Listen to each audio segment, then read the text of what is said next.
Troisième table ronde, l'intelligence artificielle au service de la compétitivité et de l'emploi, la compétitivité de la France en matière d'intelligence artificielle. Pour intervenir sur ce sujet, on applaudit Thomas Bourgeois, Jean-Pierre Le Tartre et Michel Yael.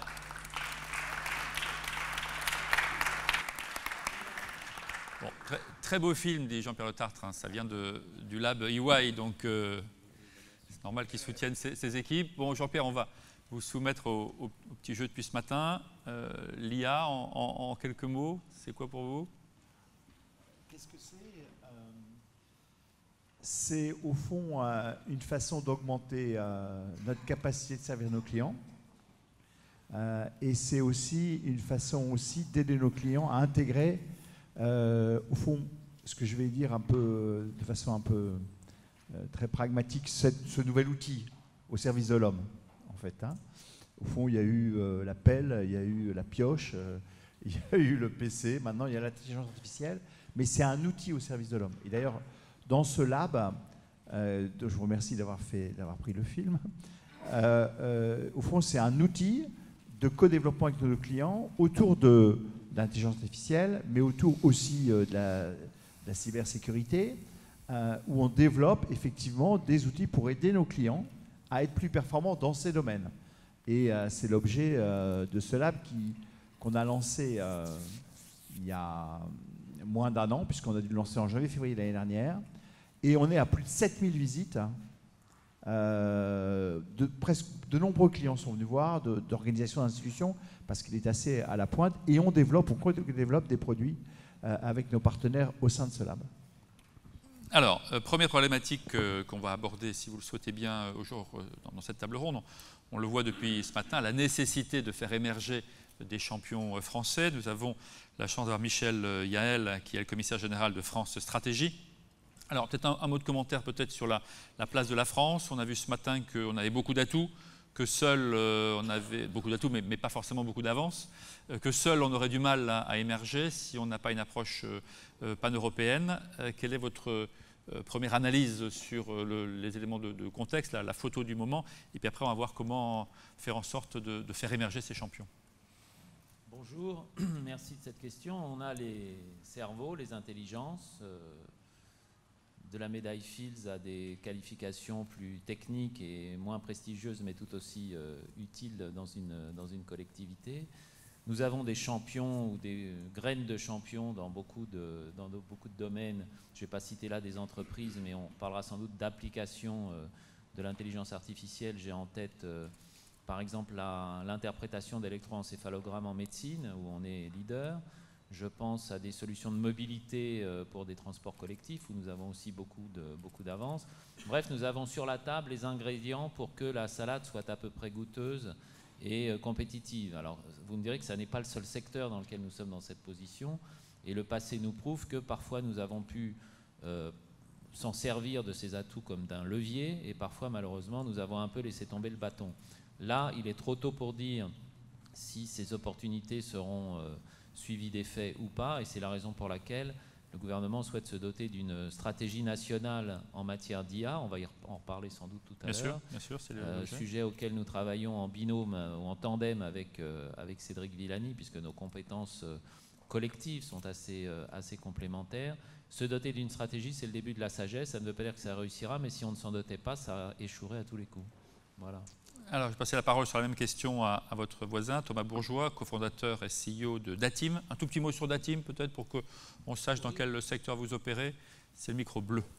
C'est le micro bleu. Non, je dis ça pour la régie, donc vous vous occupez de rien. Maintenant, ça marche. Voilà. Donc Datim, c'est une jeune pousse française qui a 9 ans d'existence maintenant. On est 50, basé à Paris. On est, sur les 50, on est 40 ingénieurs, tous formés à l'intelligence artificielle et au machine learning. Et on prend, nous, ce sujet comme une opportunité incroyable pour nous, pour les entrepreneurs français. On parlait d'atouts de la France, ils sont considérables. À nouveau, ça a été dit un petit peu ce matin, mais je le redis, la France a des atouts incroyables sur ce sujet-là. Pourquoi? Parce qu'on a les meilleurs mathématiciens. Oui, mais quand ils restent en France, ils sont très souvent aux États-Unis ou en Angleterre. Oui, mais il y a besoin de comprendre ces algorithmes. Comme on l'a dit, les algorithmes sont ouverts. Donc il ne s'agit pas d'aller développer, il s'agit d'aller comprendre ces algorithmes, les utiliser, les exploiter. Et on a les mathématiciens qui permettent de le faire. L'autre élément, c'est qu'on a des entrepreneurs de rupture, de disruption. Ce qui n'est pas le cas de l'Allemagne, par exemple. On était au G20 en Allemagne il y a quelques temps, et je peux vous le dire, ça a été beaucoup discuté. On a des entrepreneurs qui cherchent la disruption. Et l'IA amène cette disruption. Et le dernier élément atout considérable, c'est qu'on a des très grandes entreprises. Et qui dit très grandes entreprises dit énormément de données.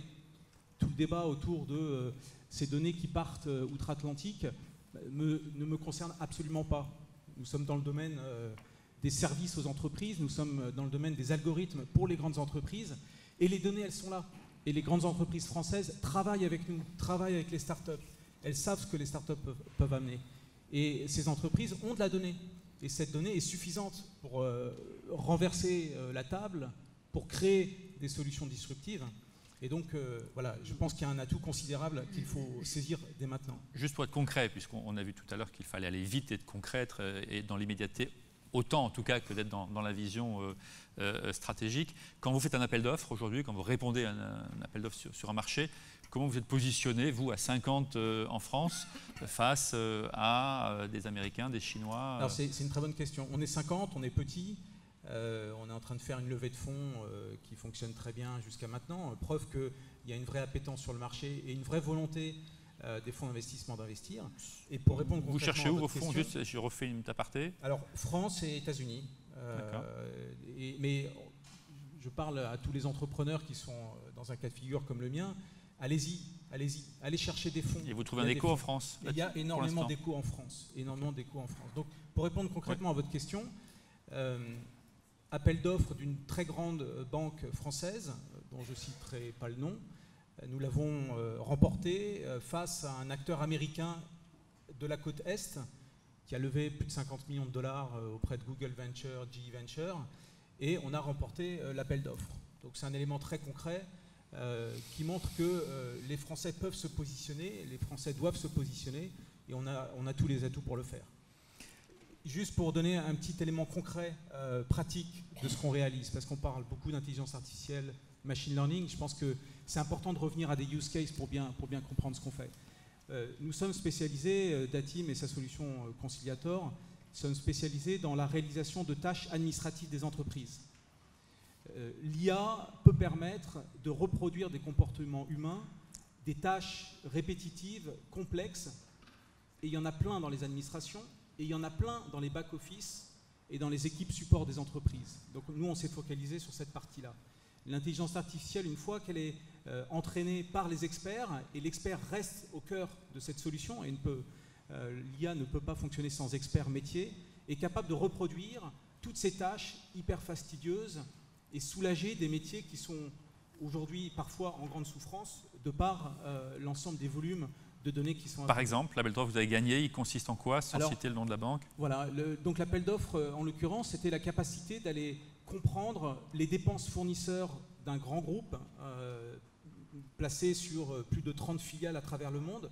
Donc la volonté d'aller comprendre, suivant un référentiel unique, l'ensemble des achats, c'est plus de 30 milliards d'achats fournisseurs, qui de par l'hétérogénéité des systèmes, la fragmentation de l'ensemble des systèmes ne rendait pas possible au niveau corporate la capacité d'aller voir ces dépenses. Mais je citerai un autre cas qui est très intéressant. Le métier des comptables, par exemple. 50% du métier de comptable, c'est de la saisie manuelle de pièces comptables et c'est de l'affectation des dépenses dans des numéros de compte. L'intelligence artificielle est capable de remplacer cette partie-là, à partir du moment où elle a été entraînée et bien entraînée, avec des bonnes données. Chez les assureurs, la saisie de contentieux, par exemple, on a vu au Japon qu'un assureur avait pu remplacer avec un seul robot plus de 50 personnes. Oui. Alors c'est un autre exemple très intéressant, c'est qu'on n'est pas en train de parler d'applications grand public dont on est là en gain de productivité, là, très fort. Comme étant totalement échappant parfaitement à la France. C'est pas notre sujet, le grand public. Par contre, le monde de l'entreprise, les Français ont toujours réussi à se positionner. Pourquoi? Parce que ce sont des domaines complexes. Les Américains le disent, hein, les Français sont les champions du complexe. Donc on a cette capacité de comprendre le complexe, de le mettre en œuvre. On a la qualité industrielle qu'il faut pour être capable de se positionner sur ces sujets. Alors Michel Yael, quand Laurent Alexandre dit la France est un pays du tiers-monde dans le secteur, vous ne voyez pas la même France vous l'avez appelé pour lui dire que vous ne partagez pas son avis Alexandre, que je connais depuis 30 ans et dont je connais le talent. Est-ce qu'il est juste provocateur ou est-ce qu'il a une autre vision de la France telle qu'elle est? Je ne vais pas à distance entretenir quelques polémiques que ce soit avec lui. Ce que je veux simplement dire, c'est que nous sommes un drôle de pays où, et je n'incrimine personne, ni les individus, ni les médias, ni qui que ce soit, on a une tendance à se dire qu'on sera mieux entendu si on est millénariste. Vous savez, la peur de l'an 1000, c'est un peu ça que nous entendons aujourd'hui. Moi, je ne suis pas, comme vous, un technicien ou un ingénieur. Non, mais quand il dit un pays du tiers-monde, c'est une observation qu'il fait. On n'est pas là dans de la projection. C'est un peu plus que de l'observation. Ouais. Quand il est dit que l'intelligence artificielle serait d'abord porteur de danger de la fin du monde et du transhumanisme, permettez d'un point de vue philosophique que j'en doute quelque peu, puisque ça voudrait dire que cette rupture technologique est la première de l'histoire de l'humanité et que depuis que Cro-Magnon est sorti de sa grotte, il ne s'est rien passé en termes de rupture. Donc je pense qu'il ne faut pas trop faire peur, mais qu'en même temps, il ne faut pas nager dans l'angélisme. Les questions de souveraineté en matière d'utilisation des données, par exemple, les questions de rupture, non pas de fracture numérique, on serait plus que dans la fracture numérique, mais de rupture entre une partie de la société qui se trouverait un petit peu larguée, si vous me passez cette expression, et ces nouvelles applications. Des problèmes, on y reviendra sans doute, en matière d'acquisition des nouvelles compétences, oui. Faute de quoi on risque plutôt de voir les emplois se détruire que se construire. Ça, ce sont des véritables enjeux, mais moi je suis frappé, j'essaye de me tenir un petit peu informé pour le travail que nous sommes en train de faire, en lisant la presse plutôt grand public, presse sérieuse d'ailleurs, hebdomadaire, mensuelle, quotidien.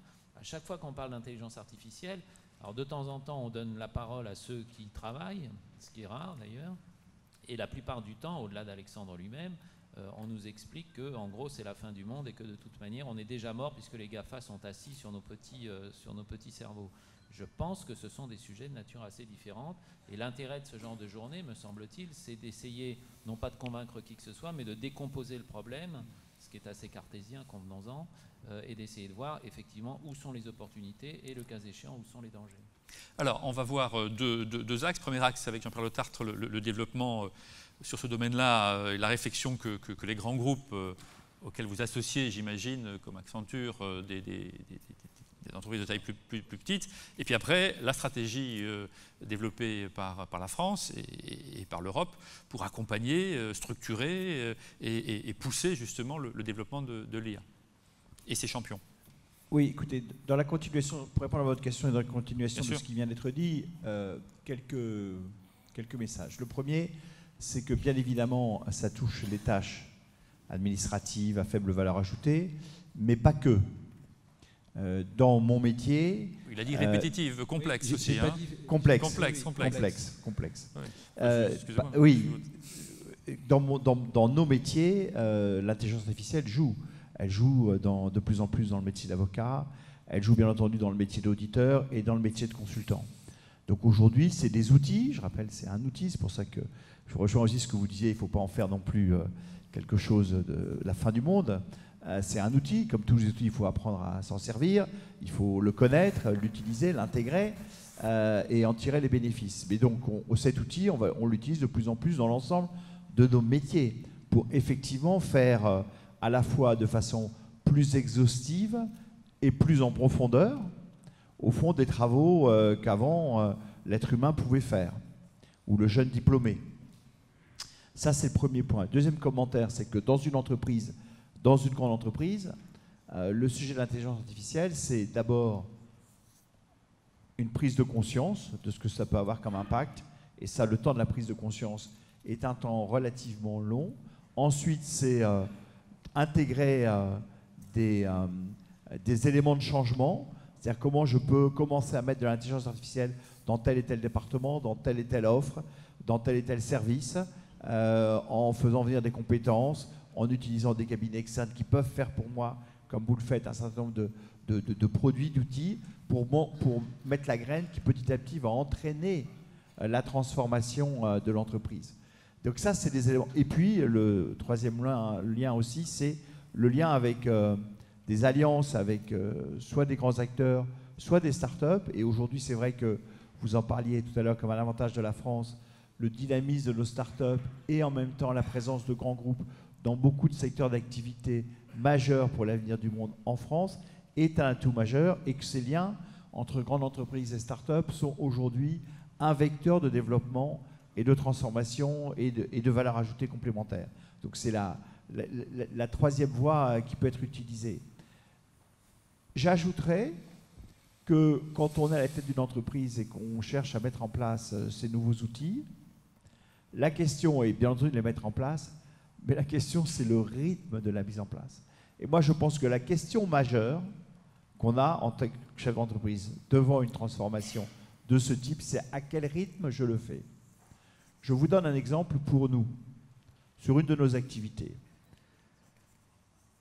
Si vous pensez par exemple que sur l'audit, effectivement l'intelligence artificielle va amener à faire beaucoup de contrôles par l'outil, de faire beaucoup de corrélations, même de prédire les risques avec la capacité que l'intelligence artificielle a avec l'expérience à prédire les risques.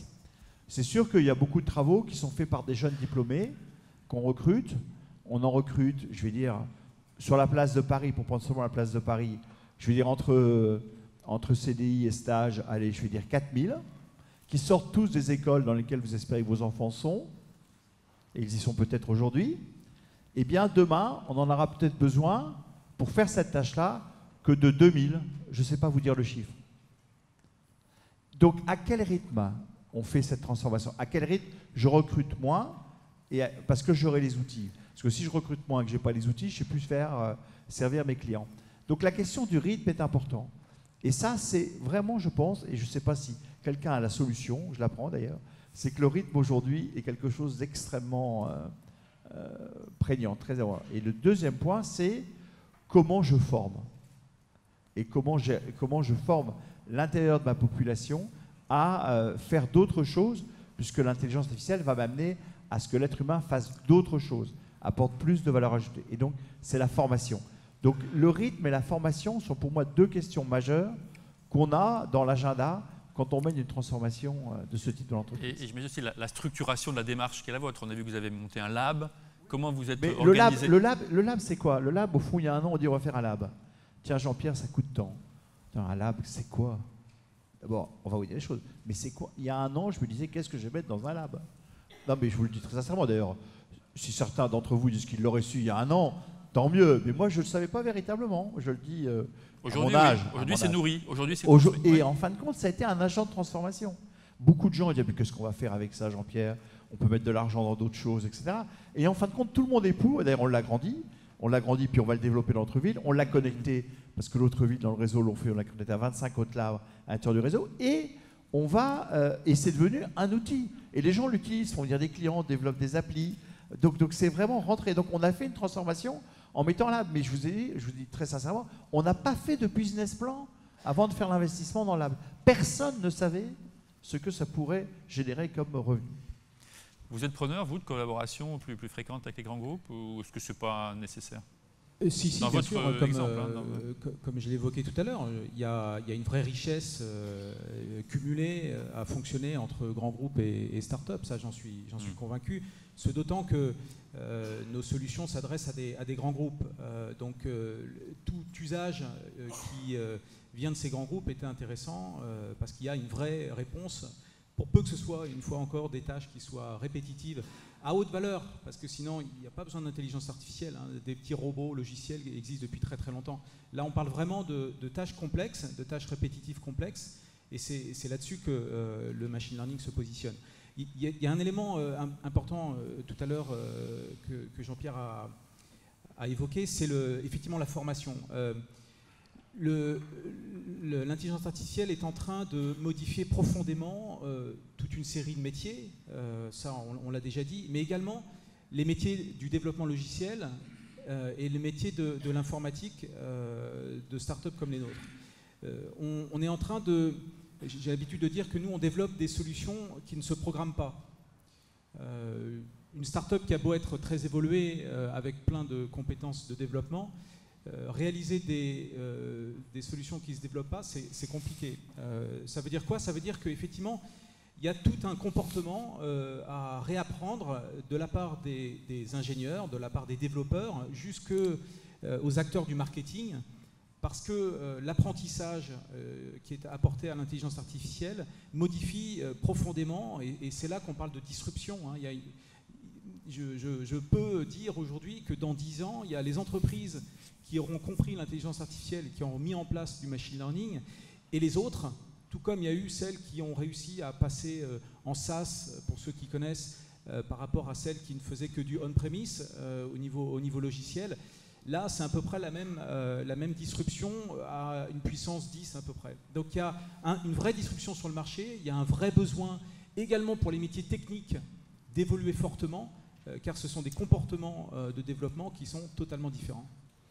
Alors, avant de voir la façon dont vous concevez la stratégie de la France sur ce sujet-là, il y a quand même des questions qui sont posées ce matin que je voulais vous soumettre. La première des questions, c'est l'accès à la donnée. On voit bien que pour être performant, c'est aussi le volume de données auquel on a accès qui est essentiel. Alors, est-ce que la France, sur ce sujet-là, est pour vous bien placée, mal placée?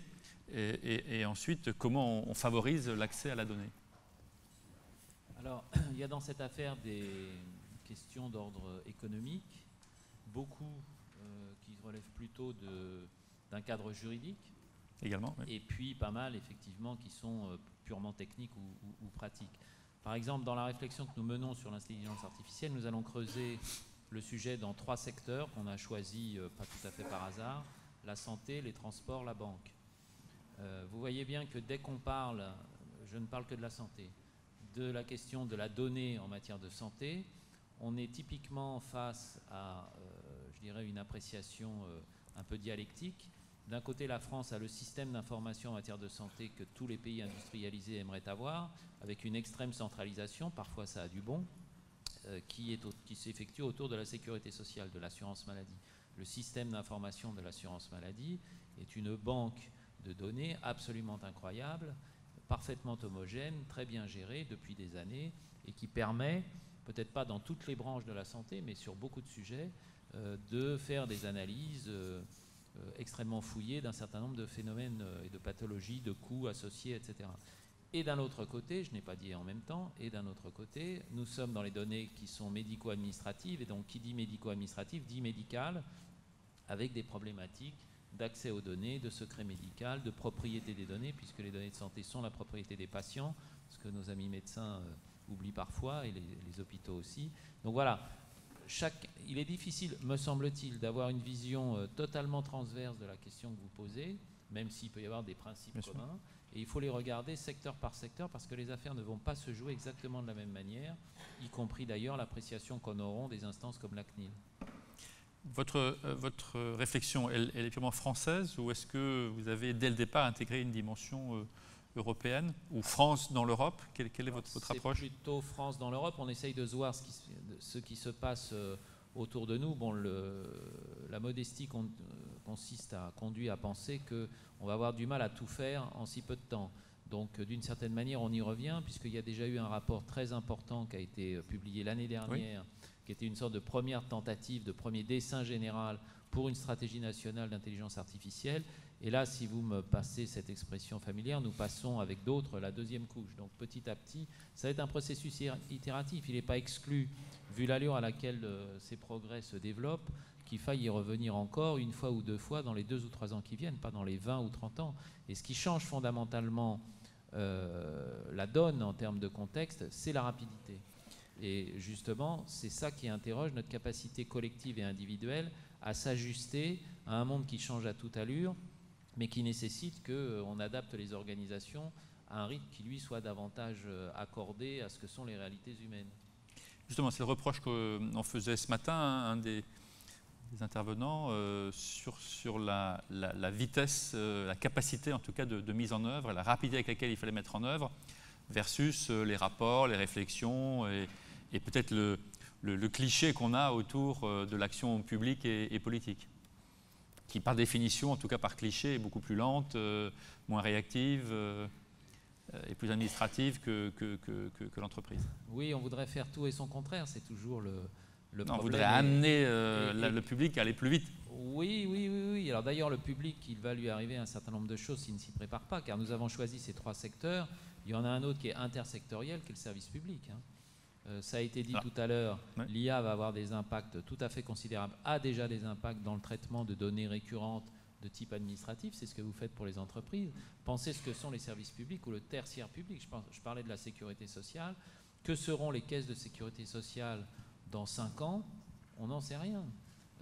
Alors on peut se dire ça sera une évolution plus ou moins parallèle à celle des agences bancaires. La vérité est qu'on n'en sait rien. Donc il faut travailler à la fois sur l'immédiat pour ne pas perdre de part de marché, d'opportunités et de distance vis-à-vis de nos concurrents. Voilà. En même temps, il faut avoir une stratégie de long terme en essayant d'éclairer l'avenir à 10 ans, peut-être 10-15 ans, parce qu'il y a tout un tas d'applications, y compris industrielles, qui sont en jeu dans cette affaire. Mais le vrai enjeu, à mon sens, c'est de se caler un peu au milieu, c'est-à-dire une fois le court terme à peu près appréhendé et une fois les lignes de long terme esquissées avec humilité, il faut se doter d'éléments de stratégie. Et c'est là que se pose en particulier toute la question, mais on y reviendra sans doute, des compétences et de la préparation du pays, et notamment des jeunes dans ce pays, à faire face à la fois aux évolutions et à tirer parti des atouts qu'ils vont avoir face à eux dans les mois qui viennent et les années qui viennent. Je pense que la principale, si l'IA est révolutionnaire, c'est moins dans sa profondeur de champ, me semble-t-il, que dans la rapidité avec laquelle elle est en train de s'étendre à chaque jour de nouvelles sphères et qui, effectivement, vis-à-vis des pouvoirs publics et de l'ensemble des décideurs, y compris privés, pose un challenge probablement totalement inédit. Alors, il y a un challenge qui vous est propre, en tout cas, c'est celui de la souveraineté. Comment vous l'abordez? On en a parlé un petit peu ce matin. Soit de l'accès aux données, soit de la garantie de confidentialité, soit, si on veut avoir accès à des données très largement, effectivement, il faut y avoir accès. Donc, il y a toute une réflexion, plus celle après du contrôle ou l'audit des algorithmes. Mais ça, je réserve la question à Jean-Pierre Letartre. Oui, il sera plus compétent. On va voir si... Je pense qu'il y a 2 niveaux. Quand on parle de souveraineté en matière économique, il y a un peu 2 niveaux d'analyse. Il y a un niveau de compétitivité, c'est-à-dire qu'on ne veut pas se faire doubler par tout le monde. Donc c'est un peu le côté sportif, mais avec des enjeux autrement plus importants.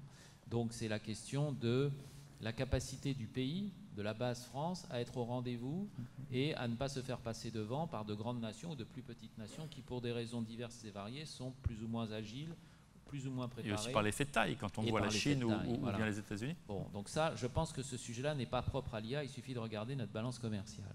Donc ça, c'est le premier volet. Ce qui n'est pas fait pour nous rassurer, justement. Donc non, pas forcément, parce qu'on n'a pas le temps de le faire. Il faudrait tout un débat pour expliquer pourquoi la France, en ce moment, a des difficultés avec son commerce extérieur.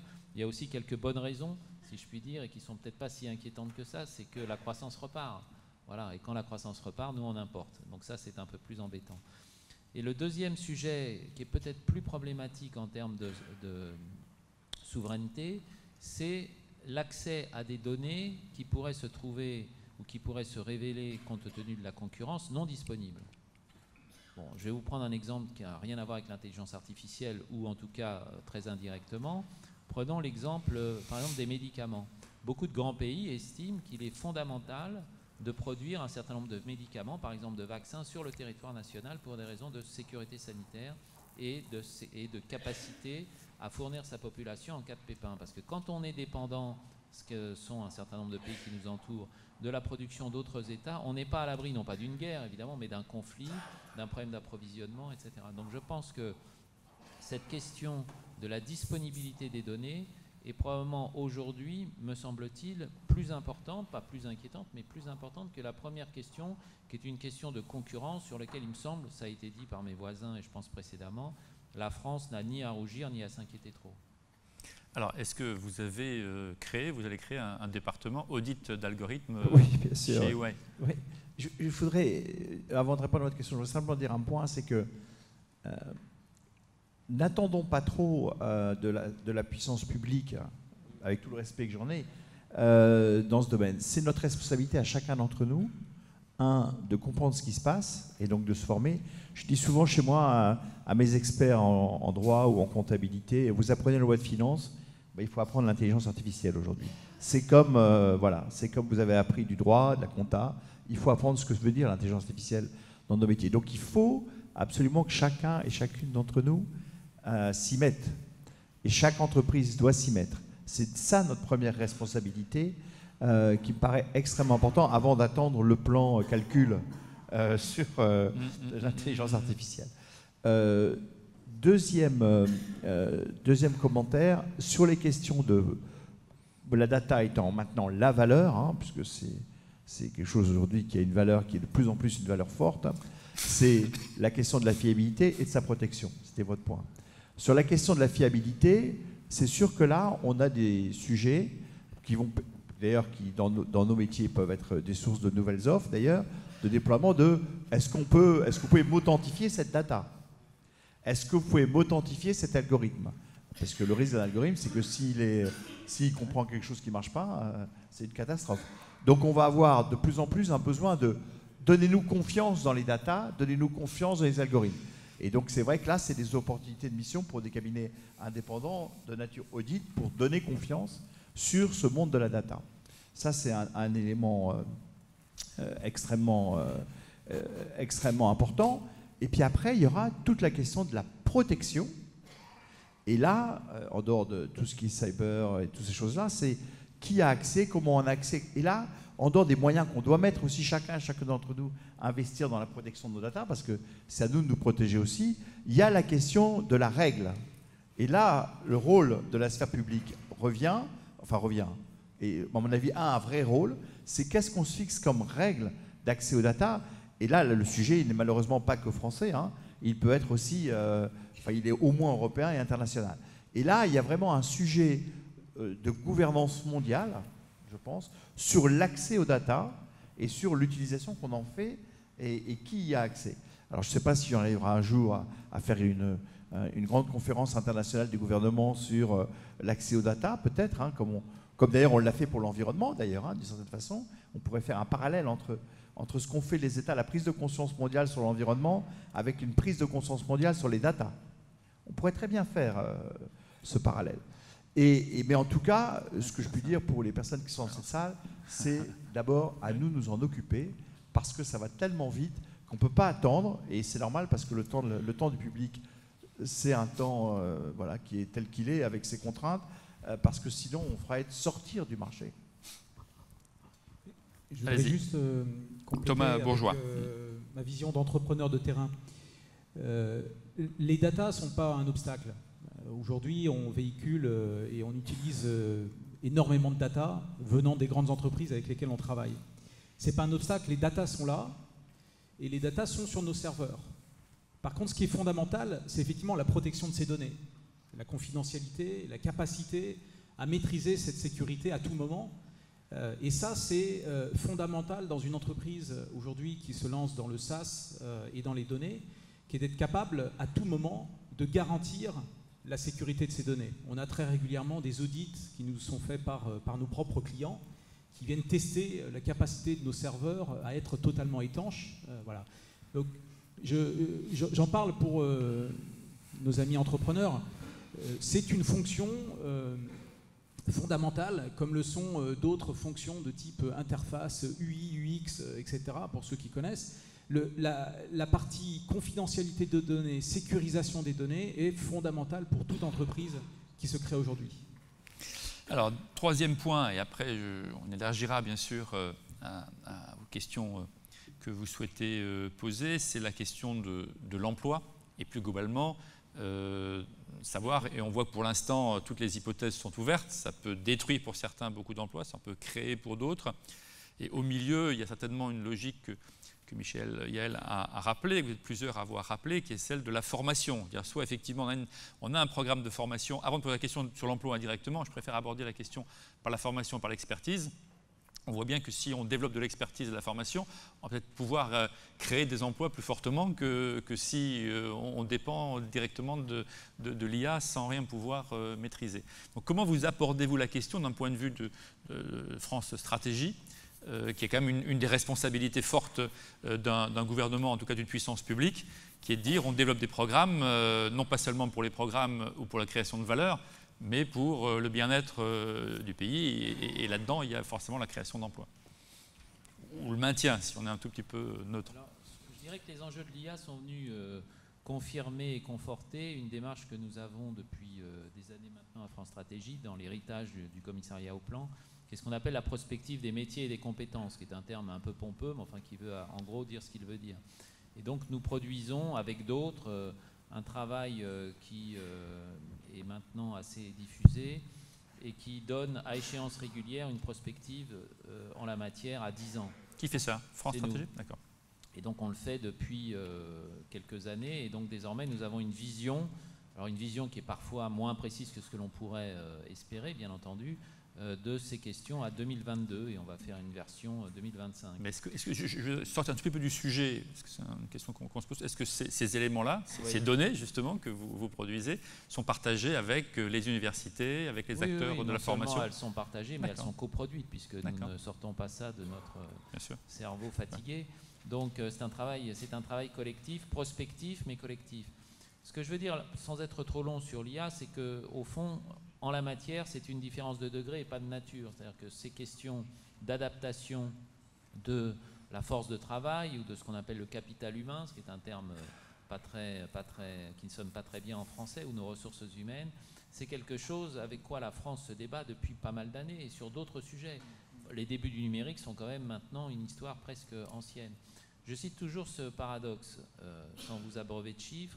Au début des années 80, 50% de la population salariée était sans qualification. 50%. Nous en sommes encore à 20%. Voilà. Et parallèlement à ça, on estime aujourd'hui que moins de 30% de la population active de 18 à 65 ans maîtrise bien les compétences de base du point de vue de la lecture, du point de vue de la numération et du numérique. Donc ça veut dire que nous avons encore ce que tous les classements internationaux éclairent souvent crûment chaque année, notamment l'OCDE, nous avons encore des difficultés de niveau général et de compétences de base, ou ce qu'on appelle les compétences transférables. Alors vous me direz, quel est le lien avec l'IA? Il n'y a pas de lien direct, sauf que on voit bien que les modifications très rapides que l'IA va imposer d'une certaine manière, positives ou moins positives dans un certain nombre de métiers et d'activités, eh bien la population française de demain, ou d'aujourd'hui, puisque cette mutation est immédiate, sera plus ou moins prête à y faire face, à la fois pour se prévenir de la disparition d'activités qui est inéluctable et pour saisir l'opportunité de la création d'autres activités qui, heureusement, est aussi inéluctable. Donc nous plaidons pour une attitude, j'allais dire, offensive, mais qui est une vertu de prévention, pour tirer tous les avantages de ce mouvement forcément schumpeterien qui va voir disparaître des activités et en créer d'autres.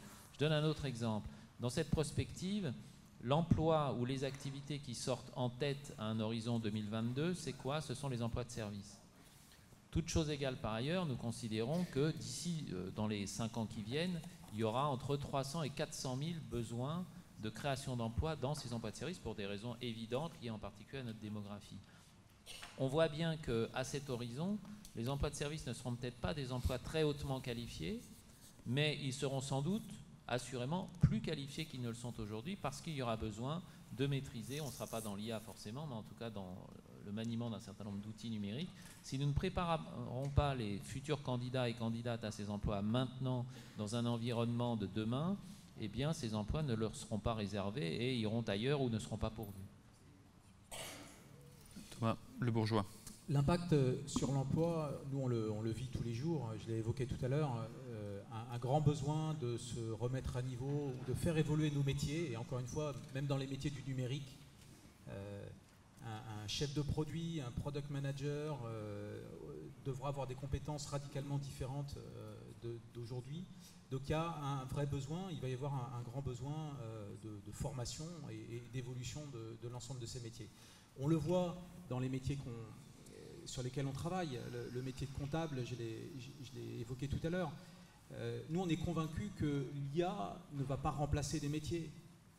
L'IA, on parle d'intelligence sélective. Ce n'est pas une intelligence générale, on l'a rappelé ce matin. Donc, on ne va pas remplacer un métier. L'IA ne sait pas remplacer la globalité d'un métier. En revanche, l'IA automatise et remplace des tâches. Donc le métier de comptable sur lequel on travaille, oui, tout ce qui est fastidieux, qui est de recopier des données, des pièces comptables, des factures fournisseurs, etc., pas beaucoup d'intérêt à le faire.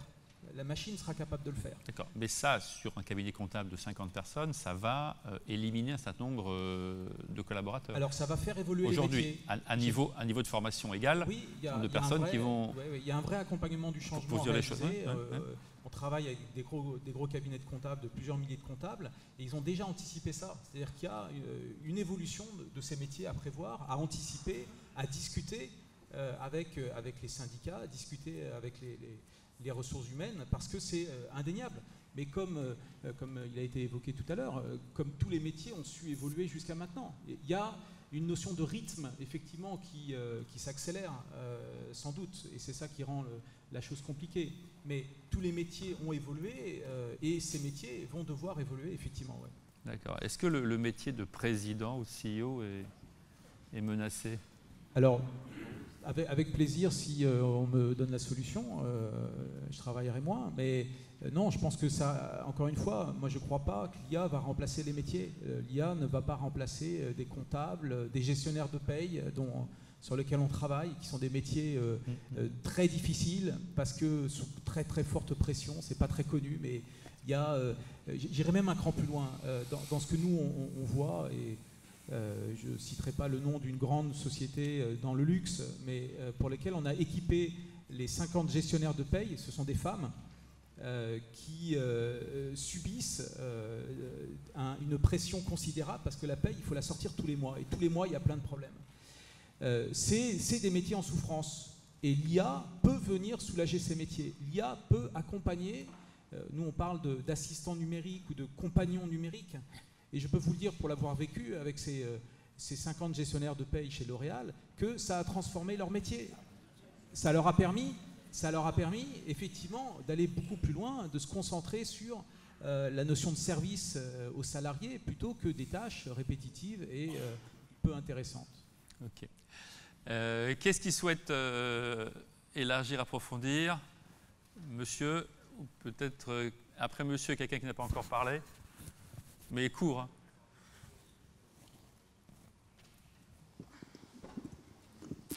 Oui, bonjour, j'ai une question plutôt sur la stratégie nationale.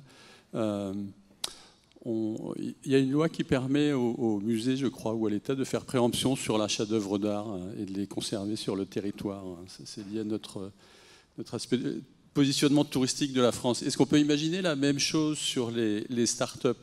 La mienne, celle que j'ai fondée il y a bien longtemps en IA, a été rachetée en 2009 par IBM. En tant qu'actionnaire, j'étais content. En tant que citoyen français, je ne l'étais pas du tout. Et donc, on voit l'État intervenir sur des sociétés en faillite, des canards boiteux pour faire semblant de les redresser et calmer la presse. Est-ce qu'on peut imaginer l'État intervenir sur des acquisitions pour soit intervenir directement, soit convoquer des grands industriels pour former des consortiums qui fassent ces acquisitions, qui les conservent sur le territoire français ou européen? Michel Yael, c'est une bonne question. Oui, c'est une bonne question. Donc, si on veut éviter le retour à ce qu'on appelait dans les années 30 le socialisme et l'électricité, c'est-à-dire l'économie administrée, il faut faire deux choses à la fois. Il faut un peu s'occuper des entreprises qui vont mal. J'ai fait beaucoup ça. Et ce n'est pas uniquement pour calmer les médias, c'est aussi pour s'occuper des gens qui sont à l'intérieur de ces entreprises et qui ne vont pas très bien non plus. Il y en a de moins en moins, mais il y en a eu beaucoup il y a encore quelques années. Et évidemment, il faut continuer d'accompagner, de soutenir, parfois d'investir. La Banque publique d'investissement a été créée en partie pour ça, dans des nouvelles pousses, qui soient dans le secteur de l'IA qui est aujourd'hui sous les feux de l'actualité ou dans d'autres domaines qui n'ont pas de lien direct avec cette affaire qui nous occupe aujourd'hui. Donc je ne suis pas certain qu'on aura un jour, et je ne suis pas certain non plus que ce soit souhaitable, mais ça c'est aux chefs d'entreprise qui sont là de donner leurs sentiments, un État qui soit directement interventionniste pour essayer de capter la valeur et de la laisser sur le territoire, parce que je pense que ça se retournerait contre tout le monde, y compris contre les contribuables, mais qu'en revanche, on ne peut pas non plus, d'où l'idée de cette stratégie nationale, laisser les choses filer, comme parfois ça a été le cas, en tout cas au tout début de ce qu'on a appelé la nouvelle économie. Il y a forcément un réglage à faire entre des considérations stratégiques, une réalité économique et celle de l'économie ouverte et mondialisée, et puis des préoccupations sociales qui font que de temps en temps, malheureusement, on va devoir plutôt s'occuper d'une entreprise qui va bien qu'une entreprise qui va mal. Mais qui va mal plutôt qu'une entreprise qui va bien. Mais quand même, pour poursuivre votre réflexion, une capacité d'intervention, d'une façon ou d'une autre, quand on voit que certains, qu'on a déjà cités ce matin, disent que les GAFA sont les maîtres du monde, il faut bien, soit pour résister, soit pour compenser, avoir une capacité d'intervention, pas forcément directement, pas forcément la puissance publique directement, mais il faut imaginer cette capacité à réagir et à intervenir. La France a cette capacité d'intervention à l'échelle de sa prospérité, hein, notamment, j'ai cité la BPI, mais il n'y a pas que la BPI. Il suffit de voir comment est financée l'innovation aujourd'hui. Le levier principal du financement de l'innovation, c'est un levier fiscal. Et donc, ce qui est en train de se déplacer au-delà du CIR, qui nous vaut tout un tas de critiques, mais qui est quand même bien utile à ceux qui innovent dans notre pays et ceux qui cherchent. Au-delà de ça, le grand enjeu aujourd'hui, notamment pour les GAFA, c'est déplacer à Bruxelles. Si nous arrivons à trouver un modèle fiscal qui fasse que leurs activités soient taxées à raison du chiffre d'affaires qu'elles réalisent dans un pays A ou B plutôt que du bénéfice qu'elles réalisent en Irlande ou au Luxembourg, je pense que le monde va changer, en tout cas ce monde-là. Et l'Irlande, c'est en Europe, semble-t-il. Donc on a quand même là un problème d'hétérogénéité. C'est en Europe, mais c'est la raison pour laquelle il faut que nous arrivions, on s'éloigne un peu de notre sujet, quoique, il faut que nous arrivions à une règle fiscale commune qui nous permette d'égaliser les conditions de concurrence qui aujourd'hui ne le sont pas du tout. Je crois que là-dessus, on peut faire consensus. Vas-y. Bonjour, Jacques Gautran, Consulando. Alors merci, vous nous avez ouvert beaucoup de perspectives et je voudrais rebondir sur ce qu'a dit Thomas Bourgeois, a dit voilà, la France a d'extraordinaires talents, des start-up qui sont en avance, des grands groupes. Et moi, ici, dans cet hémicycle, je pense aux 3 500 000 PME, TPE qui sont dans nos territoires, qui assurent au quotidien les services courants, se vêtir, manger, se loger, etc.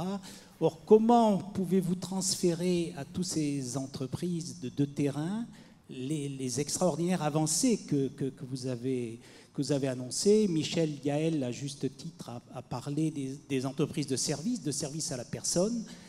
Bon, ce sont des besoins énormes à venir. Donc tout ça sont des TPE, des PME qui vont apporter ces services. Alors comment leur apporter les avancées de l'intelligence augmentée ou de l'intelligence artificielle? Merci pour votre question, c'est une bonne question. Je pense que Jacques a souvent de bonnes questions. En tous les cas, nous, notre pratique, c'est d'aller travailler pour des entreprises, puisque les entreprises sont nos clients.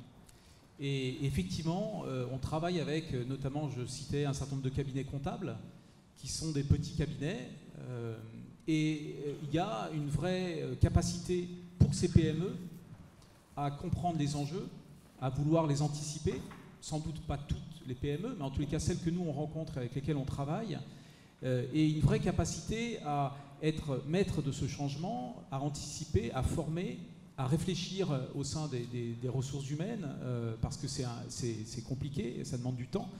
Mais je pense que, en tous les cas, l'un des moyens que l'on pratique et qui fonctionne, c'est faisons collaborer des startups avec ces PME. Comment par un lien économique, commercial, comme il se doit. C'est-à-dire qu'on on réalise des solutions d'augmentation de productivité. Donc l'entreprise qui a des gains de productivité va être capable d'investir. Voilà. Donc pour peu qu'effectivement la promesse soit là, et nous c'est ce qu'on réalise, l'entreprise cliente est capable effectivement d'investir sur ces solutions qui lui permettent d'économiser, d'être plus efficace, et c'est ça qui lui permet d'investir dans des startups comme les nôtres. Merci. Monsieur. Merci. Ici, au Conseil économique, social et environnemental, aujourd'hui, on parle d'intelligence artificielle et de sa conciliation avec... juste vous présenter avec l'économie. Ouais. Avec l'économie. Ouais. Ses répercussions en termes de connaissances, de croissance et d'emploi. Il y a aussi une dimension qui est importante, qui est une dimension sociétale, on va dire. Le fait que l'intelligence artificielle ne se fasse pas au détriment du citoyen et de l'intérêt général de façon globale. Et du coup, ma question, ce serait quelle politique d'État ou d'entreprise mener pour réussir à marcher en fait sur ces deux jambes, économiques et sociétales?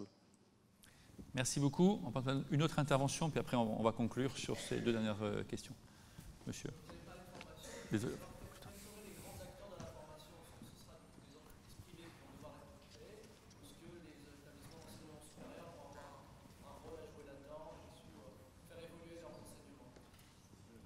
Ok, voilà, on va conclure là-dessus. La question assez large pour Michel Yael pour terminer. On va peut-être prendre la question peut-être de la formation pour commencer, et on laissera Michel conclure sur la vision qu'il a.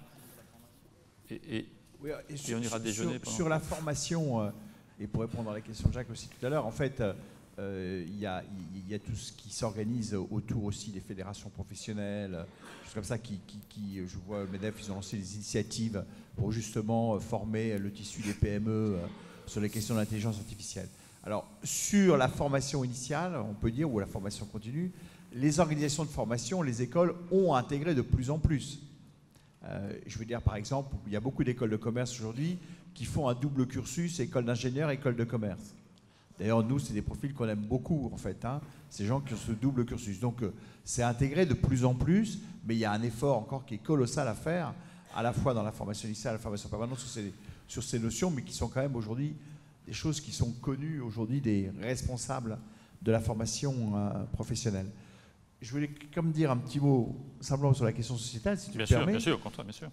Je pense que la question que posait monsieur sur la question sociale est très importante, mais encore une fois, il ne faut pas la voir en termes uniquement de défense ou de protection. Voyons-la, essayons de la voir de façon positive en disant qu'est-ce qu'on va gagner, comment on va améliorer. Tout à l'heure, David disait à très juste titre que, au fond, l'intelligence artificielle peut soulager aussi le travail pénible, la pénibilité dans le travail, au même titre que la machine à vapeur l'a fait à l'époque. Hein. Je vous disais qu'on est dans une révolution qui a un certain parallèle. On peut faire des comparaisons.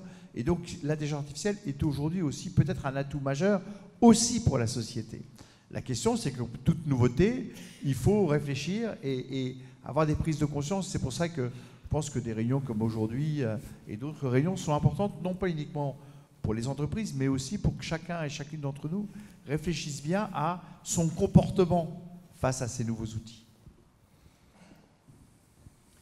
Tout a été dit. Je dirais que l'intelligence artificielle, à mes yeux, c'est bien qu'on en discute dans cette enceinte du CESE, elle peut avoir comme vertu de protéger et d'accompagner. Alors accompagner, on en a dit un mot sur un certain nombre de métiers fastidieux, pénibles ou vis-à-vis desquels les salariés ou les actifs éprouvent des difficultés.